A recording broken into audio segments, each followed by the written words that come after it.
handball, public handball court at a park right around the corner from where I used to live. My friends and I were bored, so we went out, we grabbed the handball and went out one day because we had nothing else better to do. And one game, one day sparked pretty much an addiction.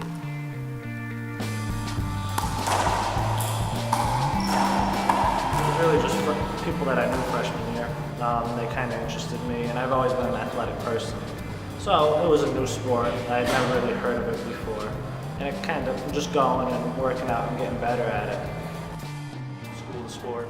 He challenged me to play. He was going to play handball, and I'd play with the racket, and we'd battle each other.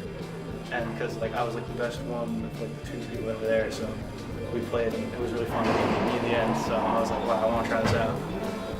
I actually came across it randomly when I came here to play racquetball with my friends.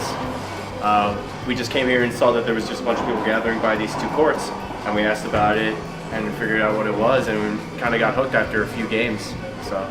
I mean, the first couple practices are always tough. People always complain about their hands hurting.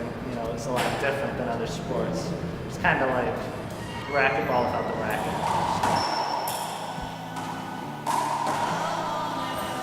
Simple sport, so it's not hard. It's not a hard concept. Handball is one of the oldest sports in the world recorded, so I mean it's almost like second nature for a human being to hit a ball or something like that.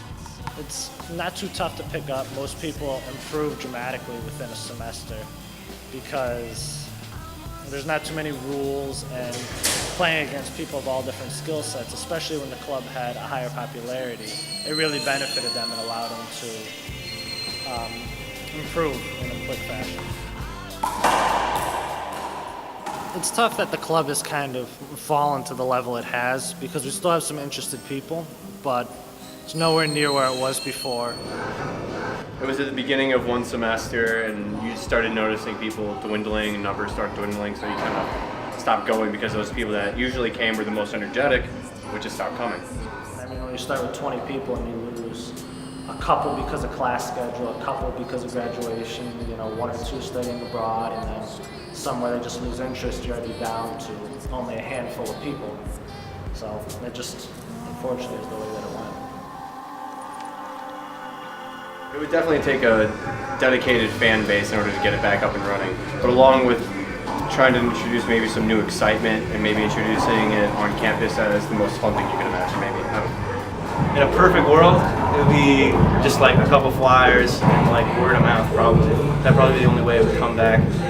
But you just got to get the younger people interested, like as cliche as that is. You got to get the freshmen and like just get big groups of people and show them that's a lot of fun.